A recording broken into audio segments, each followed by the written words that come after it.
Good evening, everyone, and welcome to today's Game Changers webinar. I'm Jenny from Trobe Innovation and Entrepreneurship, and I'm so excited to be your host for this incredible conversation featuring Andrea Gardiner, the founder and CEO of G-Leaks Ventures. So today we'll dive into Andrea's inspiring journey into venture capital and her transition from law and investment banking to founding of G-Leaks, and her passion for backing innovation and entrepreneurs. But before we begin, I'd like to acknowledge the traditional owners of the lands on which everyone is meeting today. And I pay my respects to elders past, present, and emerging, and extend respect to all Aboriginal and Torres Strait Islander people who are joining us here today. So it's my absolute pleasure to introduce our guest, Andrea Gardiner. Andrea is alumni of La Trobe University and the visionary behind G-Leaks Ventures, which is a venture capital firm dedicated to early stage investments in groundbreaking technology. From climbing El Capitan to backing daring founders, Andrea's journey reflects a life full of passion, risk-taking, and remarkable achievements. As a female leader in the tech and investment sector, she's also a champion of women entrepreneurs and venture capitalists. And we're thrilled to have her here tonight to share her story. So Andrea, welcome. Thank you so much for sharing your time and your expertise with us tonight. And just like to, if you could introduce yourself and tell us a little bit about your backstory, we'd love to hear about it. Well, thank you so much for your kind introduction and for your lovely welcome. A little bit about my backstory. I was raised in country Victoria in a little town called Mooroopna near northeast Victoria, near Shepparton. And yeah, I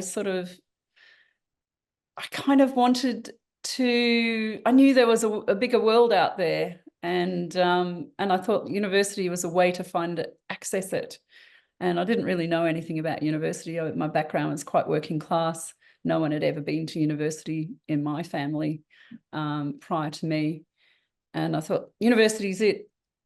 La Trobe, okay, let's go there, and I didn't really know much about it, but had a very game-changing impact on me.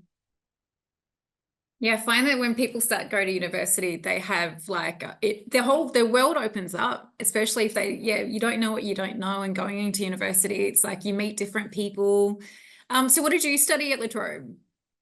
I studied behavioural science, and I was very, very fortunate to have a proctor called Woody Walls, and yeah, that's a long time ago, like 78 or 9 or something. But him and Professor Ng, who I think was the chair of the department at the time, had a huge impact on me because they made me feel like I was clever, and it was an amazing learning experience, not just academically, but about myself. I suppose it was I think the game-changing part was how confidence inspiring and building it was. Because when I sort of moved from the country to university, I was extremely shy. Yeah, right. But I was really quite crippled with it, and felt, just sort of I was a bit intimidated, although fascinated by the big wide world that I wanted to learn about. And they made me feel like I was as clever as anyone else, if not cleverer, sort of thing. And that just had a huge impact on my self-confidence. Wow. It's amazing how much people can bring that out in you. Woody Walls, was it that you said that was the... Yeah, I'll never forget him. He was game-changing in my life. If I could find out, I probably should hunt him down, so, stalk him on Facebook or something. And in fact, I will do that now. I've thought about it, because he was from Canada. He was Canadian, and I think La Trobe was quite a new university. It was quite well funded, and was quite attracted to that. And he was a really good teacher. Yeah. So you went from Shepparton to, did you come to Melbourne, to Bundoora? Yeah, to Bundoora. That was the only campus back then. Oh wow, and it's so different to Shepparton as well. Like there's Shit. worlds Yeah. apart. Yeah, Yeah. yeah. It's very different. Yeah. Yeah, I'm a country girl as well, so I can relate to just the difference between like I'm from Albury, Wodonga, so coming to Melbourne was just it blew my mind when I started working here. So can certainly relate to wanting to expand your horizons and really pursue different opportunities. Yeah. Um, so you've also got like a really cool background with the sport, like with Yeah. rock climbing, with you're also a ski champion as well. Like we means we're always talking about like your athleticism and how you've been very competitive. Can you tell us a little bit about all that side of your life as well? Well, that's an interesting one. Look, climbing also had a huge impact on my life. I was, oh God, I was terrified. The first time I went climbing, and the very first time I went climbing was in Western Victoria to Rapparees. And Ah, what I didn't know was, although my teacher, Louise Shepherd, was one of the best female climbers in the world and probably one of the best climbers full stop in the world, um, I was also her first student. And what she thought was pretty easy, and it wasn't difficult climbing, but it was 4 pitches. That's 4 rope lengths. That's 2 right. meters. That's not learning to climb in an indoor gym with a rope above you. This is, So it had a really big impact on me because it was very frightening. And I Uh-huh. looked up at it afterwards and looked up, and it was really high, and I had to crane my neck. And I felt really proud of myself because it was a big, big thing for me. And I remember her throwing her head back with laughter because I kind of, was quite proud of all my war wounds, or the scraped knees and elbows. Yeah. And she laughed and she just said, shh, that's just an indication of evidence of really poor technique. So just keep it quiet. But anyway, so that I think climbing had a huge impact on me, especially being on the sharp end of the rope when you're leading climbs, Yeah. because there is no one else you can rely on to get you out of difficulty. There is only you. Wow. And it can at times literally, it can be sort of life and death. Mhm.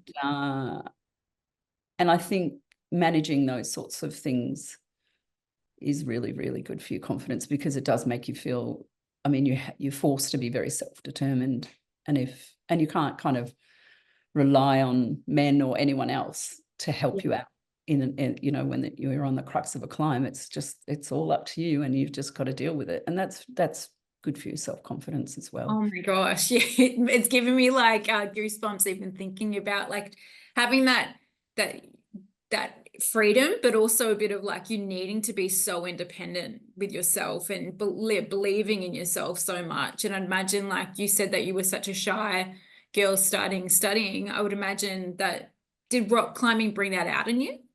Oh, Like as well, absolutely. confidence. Absolutely. And it's also brought out a bit of the rebel in me, because I remember my dad, I wanted to go camping as a kid, but Yeah. I was a girl, so girls don't go camping. Yeah. And and I remember my being heartbroken when my dad made my cousin Paul a billy cart and not me. And worse than that, I wasn't even allowed to try it because I was a girl. Yeah.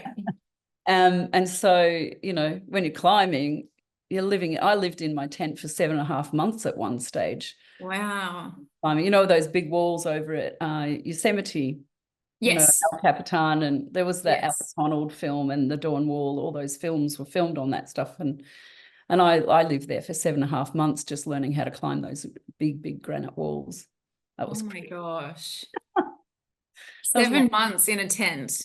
There's some pretty cool documentaries as well about El Capitan. So it is brave, like to be able to climb that. And you won did you win awards or you were competing in the It climbs? wasn't when I climbed. It was it was before climbing competitions. There was no Uh-huh. thing as climbing competitions. There were no indoor walls, all that sort of stuff. You Yeah. just had to get out there on the sharp end of a rope and lead your climb from the ground up. It's Yeah. trad climbing, traditional sort of climbing. Um, Yeah. but it's more dangerous than, say, having a top rope or whatever.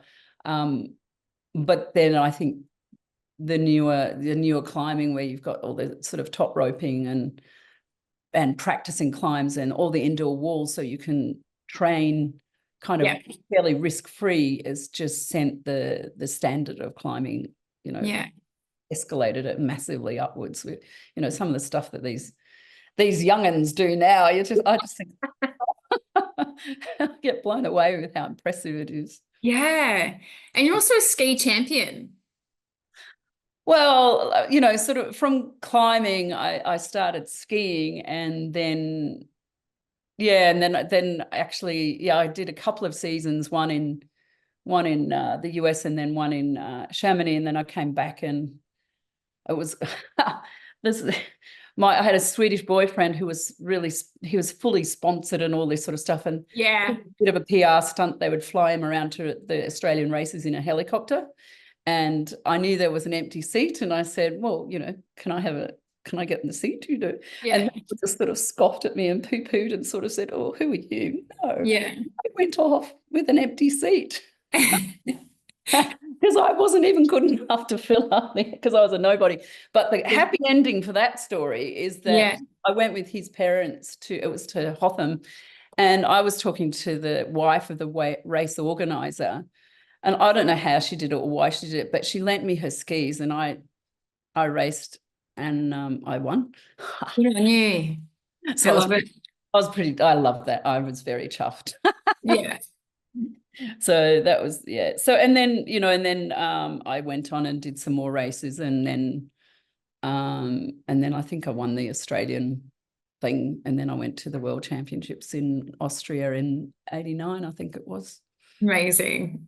That's incredible. I love how like chill you are about it. You're like, I think I won. Yeah. It's like, I'm sure it's but it was a weird way to get into it. And it was, look, this was telemark skiing and it wasn't, mainstream downhill or anything. It was But from there I did I did moguls and aerials for quite a long time.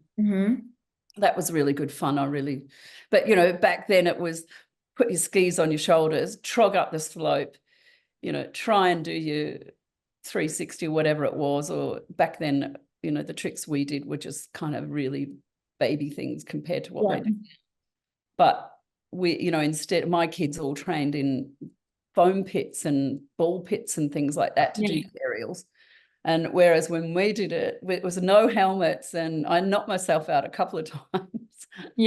Just have to just brush yourself down and put those skis on your shoulders and trog up the hill again, and your head's going like this. Anyway, a long time ago. It was good fun. Oh, that's awesome. I find that when I'm through entrepreneurship, I always come across somebody who is like really visionary. They've got a startup. They're typically like really multi-talented, or they've got like so many ambitions, or there's a reason why they're starting a startup, because they want to pursue something else as well. But I just find that a lot of the time, there's people that are they're so talented outside of what they do for business too. So I just wanted to kind of understand a little bit more, I guess, with your mentality behind that as well, and how that's helped you in your career. Or tell us a little bit about like your working career and how that led into the story of G-Lix as well. A couple of questions on it, but I actually think that it's not so much multi-talented. I think once you learn how to learn, and I think that's a big thing that universities can do. Once you learn how to learn, it's an immensely valuable skill. Because you can, like I'm learning to play golf now. Wow. I know, I used to tell people for decades, if I even mention the word golf, just shoot me in the head, because it is absolutely, it's all over Red Rover. It's not a real sport, blah, blah, blah. And now I'm loving it. But it's just the same as learning golf is the same as learning skiing and climbing. And, climbing and chess are very interrelated. I think, they're so similar, the mental stuff. Working out a sequence of moves that's going to lead you to where you want to get to. Without sort of falling off or whatever. Technical rock climbing, I think it's really similar. A lot of climbers used to play chess in the campground after, but I actually think learning to learn Mm-hmm. is one of the biggest, bows you can have in your quiver, or whatever. These are Yeah. terminology. Yeah. It's one of the biggest weapons you can have in life. Yeah. Because you can apply it to whatever university, or it can be academic, it can be, because it all requires the same sort of thing. It's all the whole flirting thing. You have to fail and fail and try and until you Yeah. actually build the skill that to the level that Yeah. you feel good about. That's fantastic. No, very empowering as well, because sometimes people can be quite fixed on that understanding that, oh, you were born that way, but it sounds like you've developed a really strong growth mindset where you can apply yourself and fail forward is what I'm hearing from you. So Yeah. And I think it's learning that, if you want to be the top of the podium, yep. part of it, a huge part of it, is being prepared to pay a bigger cost and suffer more than anyone else. Like, try Mm, harder, hurt harder, work harder, and yeah. being an entrepreneur, I think, is very similar there. You have to work your ass off consistently Yeah. for a really long time. And a lot of people talk about resilience for entrepreneurs. Uh-huh. To me, I actually don't really agree with the whole, you've just got to be really tough and macho and just like tough it out. I think when I'm looking at founders, one of the things I'm looking for are long-term relationships and connections, because I don't think it's so much about toughing it out. It's about having built the support networks around you that mean that when it is tough, you've got someone to go to if you're feeling all emotional and fragile, which I get sometimes. Yeah. I'm lucky I've got a great husband that I can go home and just cuddle, and then I can brush my tears off when I'm off again. And Yeah. that's been amazing for me. But I've also got those networks like, Rick Baker, one of the founders of Blackbird. He's one of the, Yeah. and Michelle Deaker, founder of One Ventures, and Daniel Petrie, who was one of the founders of Airtree. So these are some of the top VCs in Australia, but they've been gratuitously generous. Yeah. They have been unbelievably helpful and supportive and encouraging and just amazing. So I think those networks of support where you've got, for me, what's been really, really impactful is these people that have not only been willing to share their expertise with me to accelerate my learning, professionally in building a venture capital firm, together with the sort of, good friends and, people that love you, all that stuff that are there to support you emotionally. That's what I think creates real resilience, rather than just, I got bigger muscles than you sort of thing. That's what I believe anyway. Yeah. I Oh, think yeah. it's a slightly novel perspective, but Yeah, well, I agree. Like it's like you've mentioned some people that you're in your network that have been able to. It's kind of like that saying, like rising tides lift all boats, ships. Is that right? Right, all rising. So you know yeah, what I mean. I know what you mean. But Yeah. yeah, and you can share that and have that shared experiences, and those, like you said, those people that obviously you admire and respect can help lift you up too. Um, so with that, we're gonna like share a little bit about Gilix. Can you share a little bit like how it started and what was your inspiration to start a venture capital firm? So after climbing, I got a scholarship and I studied law in London, and I worked for a couple of years as a global debt capital markets lawyer, and quickly realised that the reason that I didn't take my place at Monash in law and then went and did behavioural science at La Trobe instead a long time ago was well founded, because it did my head in. I felt really Yeah. boring. Yeah. It was just not for me. Yeah. And then I was an investment banker with Lehman Brothers in London, and I really enjoyed that. That was exciting. It was cerebrally stimulating, because I did a lot of sort of cross-border structuring, that sort of stuff. Yeah. Wow. And then I moved to Scotland to move with my husband, and worked for the the international banking department of the Bank of Scotland, and I did some pretty cool cross-border stuff there. Basically I started a new sort of business stream for them from scratch. So that was pretty cool. And then we moved to Australia, and I was pregnant and had a baby in nappies, and the bank here only wanted to employ me full time. And I'm like, I'm 7.5 months pregnant, and I have a baby that's, how old was he? A year or something. I don't think I can do this full-time stuff. And then I found myself with in Sydney, not knowing a single soul, with no connections, and a full-time mum, which I didn't really plan for myself. And my husband was an entrepreneur, and he didn't know anyone in Sydney either, so he wanted to learn. So he started Innovation Bay, which was basically provided educational and networking opportunities for entrepreneurs. It's a different beast now, but this is what it did then. And one of the things was, pitch events at a nice restaurant. He was an entrepreneur, and we had no money, and I got to go to a restaurant occasionally.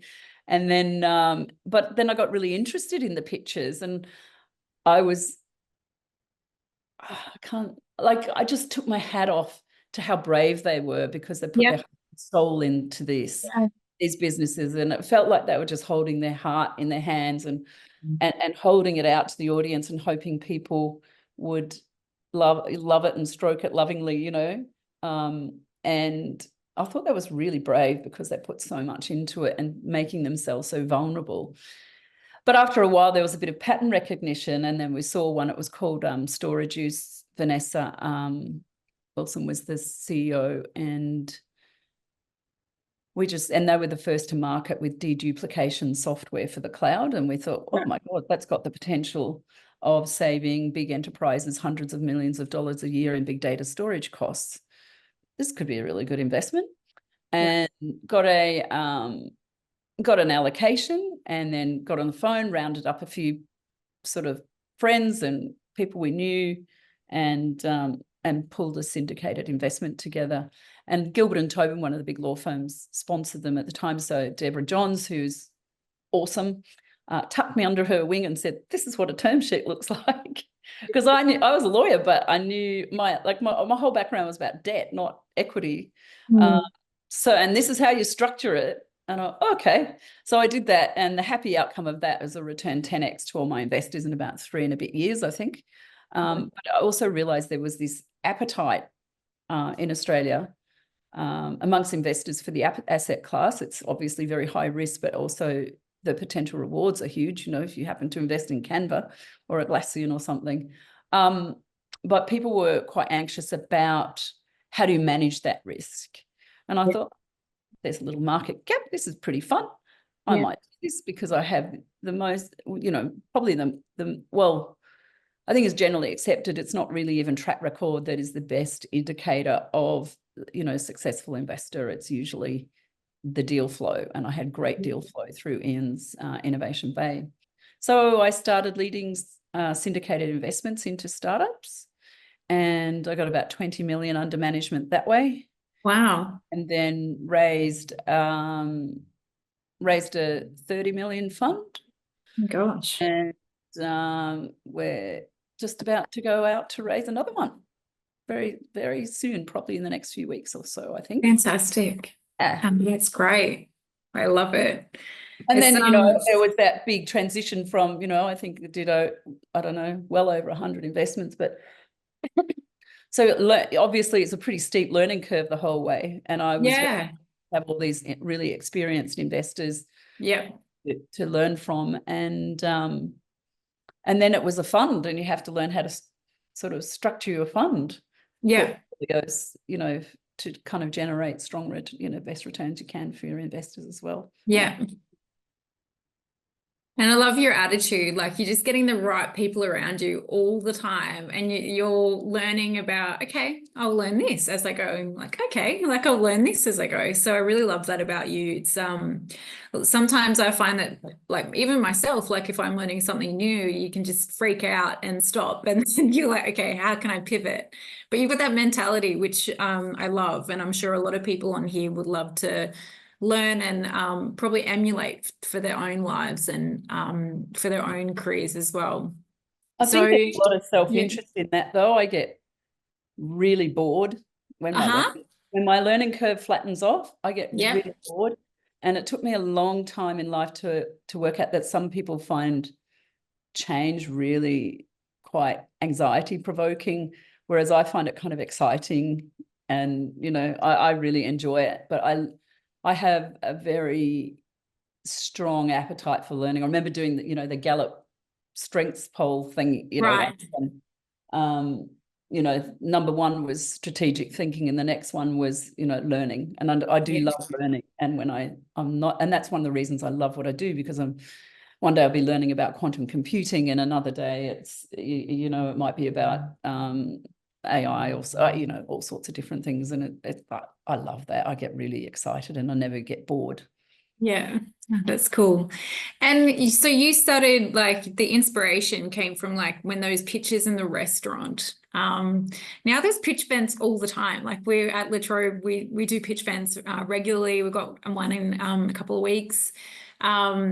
But they're everywhere now. So are you seeing what were some themes that you saw back then when you started to what you're seeing now? Um, I think there's probably more volume. Yeah. Um, so there are more people having a go, although maybe a bit less since COVID. Yeah.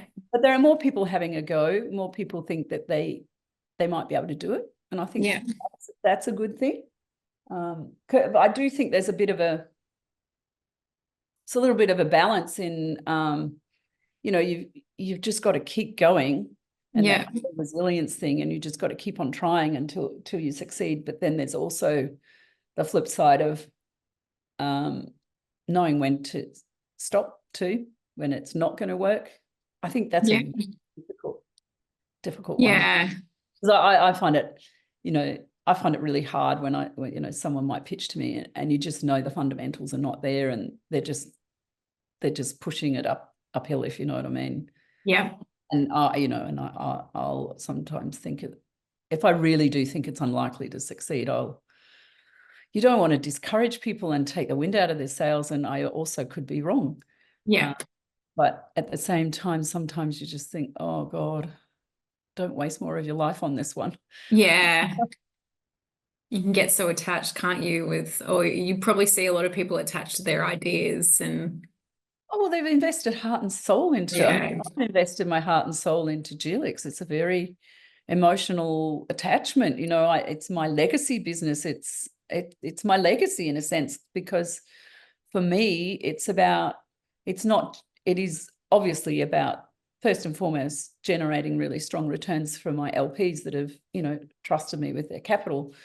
But it's also about making a difference, and Mm. and backing some amazing founders to make the world a bit better.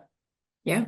And sometimes it doesn't have to be a lofty better. I mean, the more things like climate change and circular economy, sustainability, all that stuff, that's really, really important. But sometimes it's much more modest. It's just like taking the headache out of data transfer and increasing accuracy and removing a job that's so boring that it'd numb anybody's brain, no matter how tiny it was. Mm-hmm. Yeah, I don't know. I like the idea of hopefully backing some of these founders just to make the world a bit better. Yeah, fantastic. And so you mentioned you made over, like you've invested over 100 investments, over 40 startups. Have you seen any patterns or traits of founders that make them stand out? Like what makes someone a really good investment?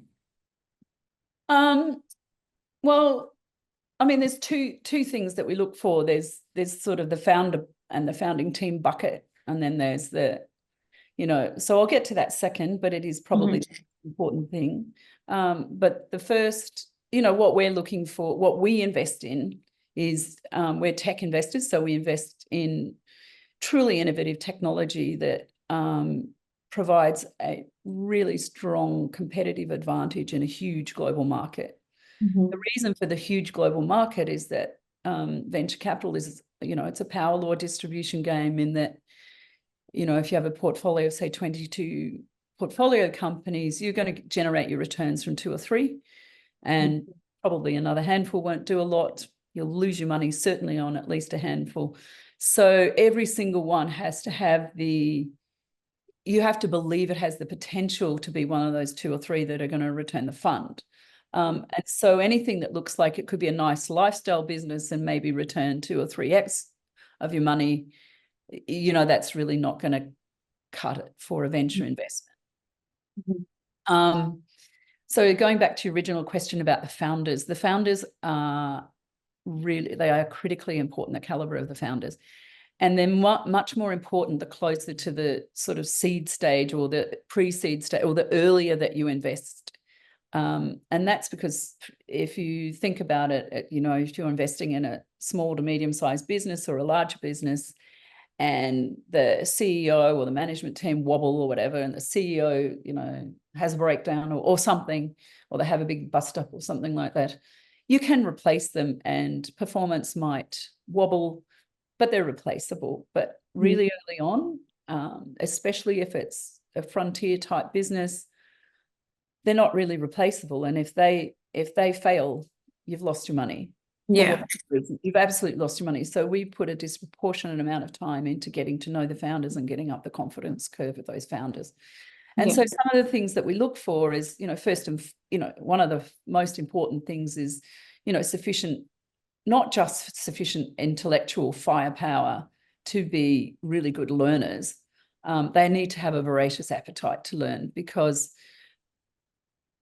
the earlier you invest, the more likely it is that there are going to be market changes, or just market learnings that mean that you need to change the way you do things or change what you're targeting. And if you're not open to learning, you'll miss those things. And you'll miss those opportunities that you have to leverage. So learning is really important. Deep domain expertise is really important. So ideally, one of the things that I look for is someone that has experienced the problem they're trying to solve as a customer. So they have an intimate understanding of what the customer wants.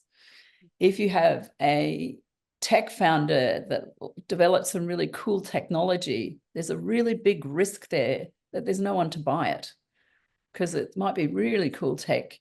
And this is particularly important for universities, I think, is then, they develop the technology and then they go hunting for a market. And that's very risky to invest in, because they might not find the market.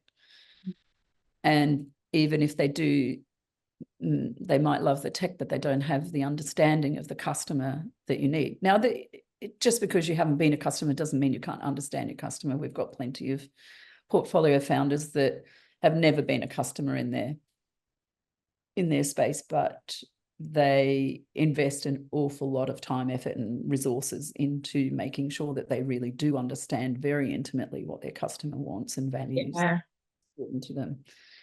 So understanding the customer is really important. And often that but not necessarily all the time, that goes with deep domain expertise. And then I think, like, you've got to have the technological expertise, because after all, we're investing in tech companies. Yes, and I think one of the things for us too is just integrity. You have to remember that most early stage investment founder relationships actually last longer than most marriages. So both sides need to be very careful about who they get into bed with. Yeah. we will only invest in people that we feel that we can build a mutually trusting relationship, such that, if the shit hits the fan and things, become really difficult and challenging, that we'll be the first people they'll call, because they trust us to roll up our sleeves and do the very best we can to help. Yeah. And we will. Doesn't mean we'll always succeed, but at least we can try. But if we don't even know about it because they're trying to fudge it and trying to hide things from us, we don't even have an opportunity to try and help. Yeah. So there's sort of being good learners, domain expertise, integrity. And that value sharing bit is really important to me, going back to the legacy thing. And the other thing is, are they the sort of person that can, do they have the interpersonal skills? And often they're quite quirky. Founders can be really quite quirky. So it's not about being your normal smooth, but do they have the interpersonal skills to inspire people to come and join them and join their team and motivate that team? Because you're probably not going to be able to pay market rate. So they have to be big believers to actually give up salaries and take a bit of equity instead. So that you have to inspire belief with your team. You have to be someone that people want to follow your leadership.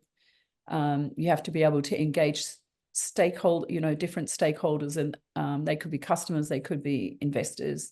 So someone that can be a great face of the business and engage important stakeholders is really, really important as well.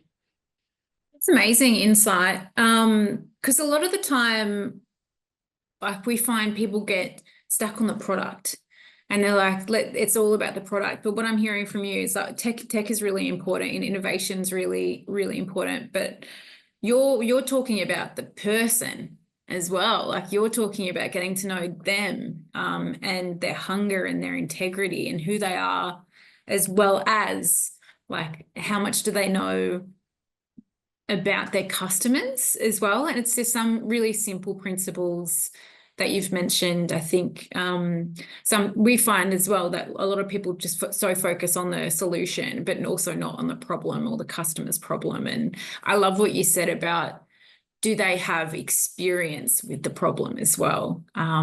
So yes, very, very wise feed information. And I hope everyone's taking notes, especially all the startups and entrepreneurs that are on this call tonight. We've got some questions that are coming through in the Q&A chat. So we'll jump to my colleague Scotty in a short moment, but I do have a couple more questions before I hand over to that segment. Actually, before you do, I might just add one thing. It's getting to know them and what drives them, what motivates them. And so solving a problem is a really great motivator. Making money is not such a great motivator, because I don't think it's going to get you through the depths of some of the troughs that almost inevitably founders have to go through. So that's one of the reasons I like to see that they've experienced that problem, because it's not just that they understand the customer, it's also what's going to get them through the tough times too, because they really, really want to make a difference. Yeah, I'm writing that down for myself. Yeah. Sorry, that just seemed very important and I'd missed it. So sorry. No, absolutely. Yeah, no, that's absolutely important. So it's like, why are they doing it in the first place? Like, what's that core reason why? Because as you said, the tough times are going to happen. Like, we found also through COVID, like, look what happened to so many businesses. So if they can know why they're starting in the first place. Now we've got some questions that are coming through, so we'll get over to that. I know is before we hand over, what's some advice for startups that are just getting started, and they want to speak to an investor, but they're not sure how to. Do you have any tips on beginners? I think, Dr. Google is your friend. So if you're going to put a pitch together, Google it. I mean, the one-page pitch deck is something that I would highly recommend. Yep. A load of them out there, but that will take you through the right process and the right thinking process to have the right stuff in your pitch. Much, much, much, much better than just filling out a pitch template.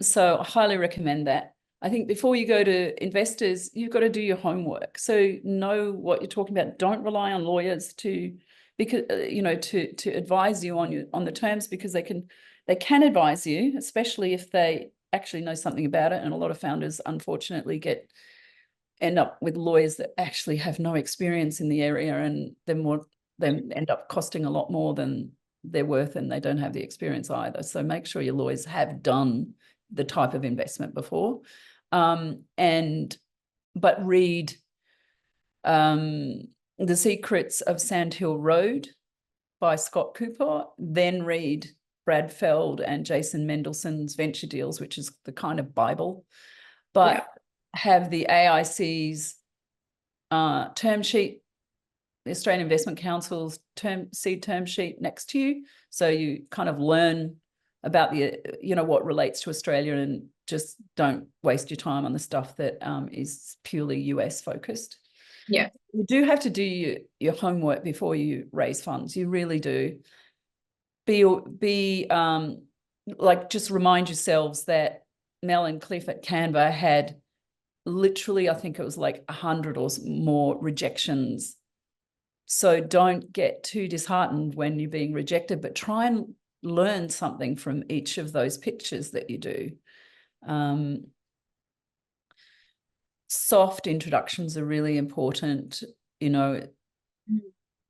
Most of us will look much harder at something, even if at first glance it doesn't look attractive, if the referrals come from someone that who we value and respect their judgment.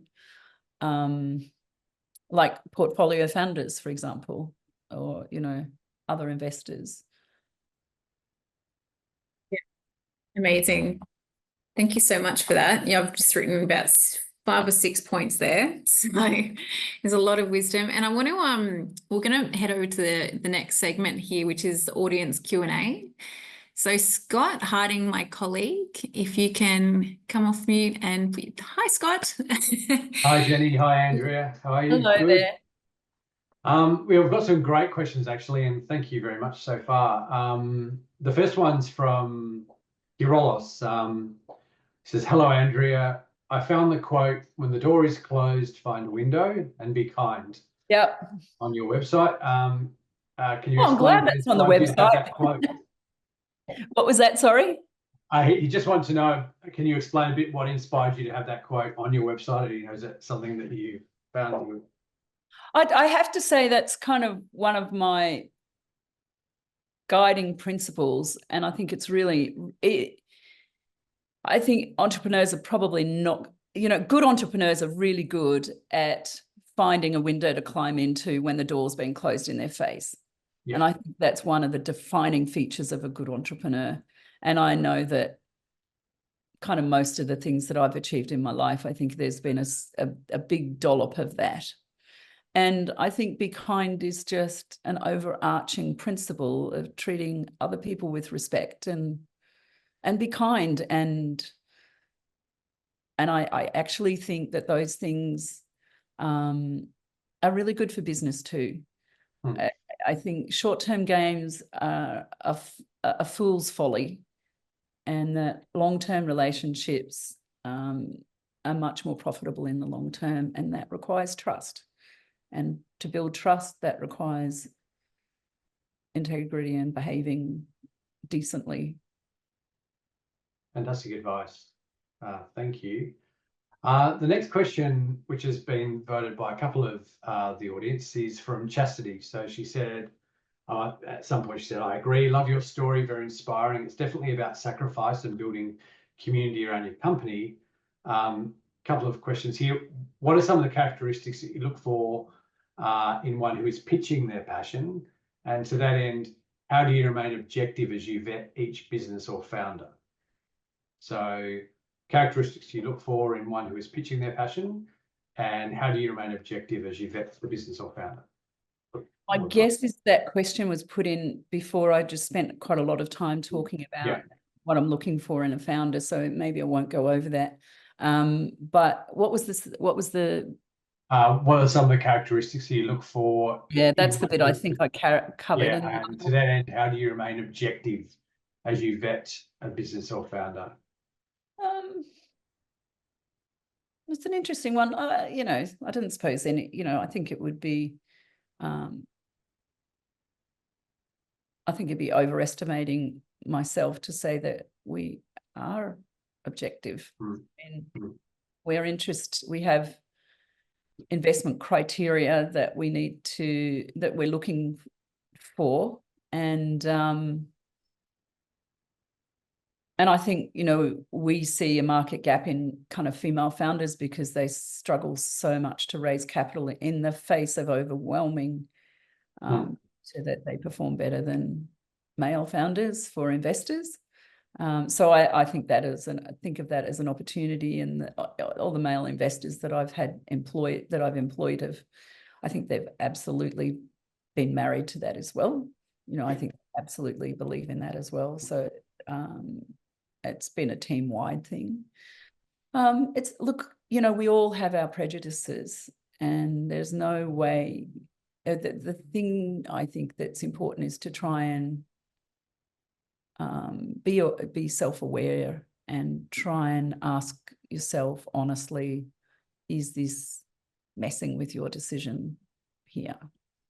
And I think that's the only way to do it. And we call each other into account, and we have a culture, and I suppose the culture is a part of the way to keep a bit objective in terms of the ultimate decision making, in that we have a culture of asking questions, calling others, in, you know, the other members of the team into account, and being very ready to express our own views, but obviously it's to be done respectfully, and accepting, you know, when your view isn't accepted by everybody else, well then, you know, just have to accept that. So I think culturally, I think culture is really important. That sort of questioning culture. And I guess, is that back to those networks that you mentioned before around, you know, those people that you can have that hold you to account, and I guess having those people that you can engage with, that you could consult with, to just make sure you're on the right track, or as you said, Absolutely. Hold you to account sometimes, and they may differ their opinion to yours.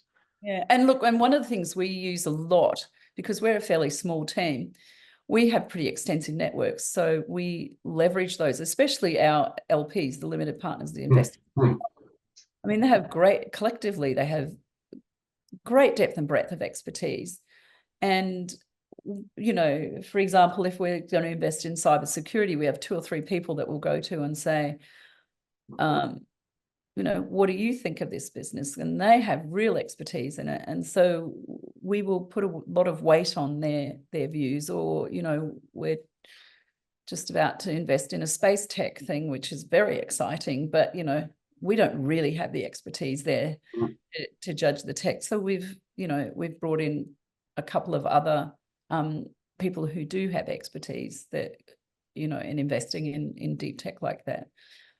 So bringing in other people that know about the industry and the technology is part of it as well. But I suppose we're relying on ourselves and our judgment and our research, and taking up references on the founders in relation to other founders, people that we believe are going to be able to execute on commercializing this technology. Absolutely, and that probably dovetails into a question from Casper. Casper's asking, as a founder, we are told to build relationships with VCs and investors. What does that look like for you, and what would you recommend us founders help to do that? I know you already alluded to some of the characteristics you look for, but are there any other sort of tips or hints that you can talk about around building relationships with VCs, and also, I guess, how that's panned out in terms of what you look for? That's actually a very good question, because it's hard you can't get the answer to this out of from Dr. Google. So I think that's a really good question. Oh, sorry, I've just stepped on my puppy's foot. Look, I think first of all, you get the warm intro if you can. If you can't, look, before that, actually, before the first, you need to look at the VC's website and make a sensible decision as to whether or not you think there's a likelihood of fit. You know, does your business meet their investment criteria and their investment mandate? And if not, don't waste your time and theirs. The next one is the warm intro, and use the one-page pitch deck to pull your pitch together. Don't use a template, because well, you can use a template. Look at the template by all means, but that one-page pitch deck puts you, is it one-page pitch deck or one-page pitch? I can't remember, but it's like just a one page with some cells, and it just takes you to a really, really good thinking process. And it makes sure that you put the right things there in front of the investors, and not a lot of guff that they don't know. That's another thing. Don't assume that your investor has your expertise in your area. They may or may not, but be careful of using acronyms and things like that. Don't assume people know these things. But your covering email should be really brief, like, a few dot points, but say what you're doing and why you think you're going to succeed. Like what's the problem you're solving? What's the solution? Why are you going to succeed? How big is the market? Just get some of those basic things in a few dot points, and then attach your deck. I think always attach your deck, because otherwise it's just another exchange of emails and it's time wasting. Understand who you're pitching to. So it's not just that fit. It's also understand that, we have I don't know, I think last count we're about 1,400 applications for funding a year.